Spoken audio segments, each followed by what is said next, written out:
Hey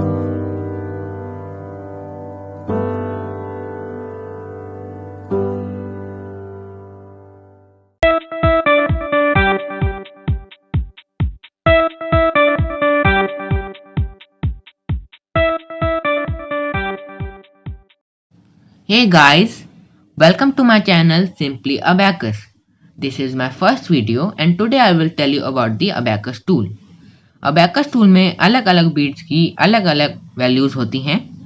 इस बीच वाली line को क्रॉस बार कहते हैं। क्रॉस बार के ऊपर वाली बीट्स को हेवन बीट्स कहते हैं और क्रॉस बार के नीचे वाली बीट्स को अर्थ बीट्स कहते हैं। क्रॉस बार के ऊपर वाली हर एक बीट की वैल्यू 5 होती है, यानी कि हर एक हेवन बीट की वैल्यू 5 है।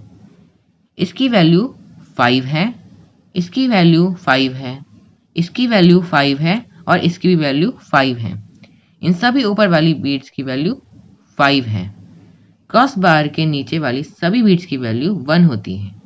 इसका मतलब है इसकी वैल्यू 1 है, इसकी वैल्यू 1 है और इसकी भी वैल्यू 1 है। इन सभी नीचे वाली बीट्स की वैल्यू 1 है। हम अपनी कन्वीनियंस के लिए इस मिडल डॉट को वंस प्लेस मानते हैं, उसके लेफ्ट में टेंस प्लेस, फिर hundreds, thousands, 10,000s and so on. अब हम 1 और 5 के अलावा दूसरे सिंगल डिजिट्स की रिप्रेजेंटेशन देखेंगे। अब इस क्रॉस बार को कोई भी बीट टच नहीं कर रही है, इसका मतलब अभी 0 रिप्रेजेंट हो रहा है। अभी हम अपने सारे रिप्रेजेंटेशंस मिडल डॉट वाले रॉड पर करेंगे। जब हम इस 1 वैल्यू वाली बीट को क्रॉस बार से टच कराते हैं तो ये 1 की रिप्रेजेंटेशन है। अब दूसरी वाली बीट को अब ऊपर करते हैं 1 एंड 2, इट रिप्रेजेंट्स 2। जब थर्ड वाली बीट को ऊपर करते हैं इट रिप्रेजेंट्स 3 एंड फोर्थ वाली बीट ऊपर करने से दैट रिप्रेजेंट्स नंबर 4। अब हमें 5 रिप्रेजेंट करना है। हमें पता है कि हर एक हेवन बीट की वैल्यू 5 होती है, इसलिए अब हम इस वाली बीट को क्रॉस बार से टच कराएंगे। अब इसकी वैल्यू है 5।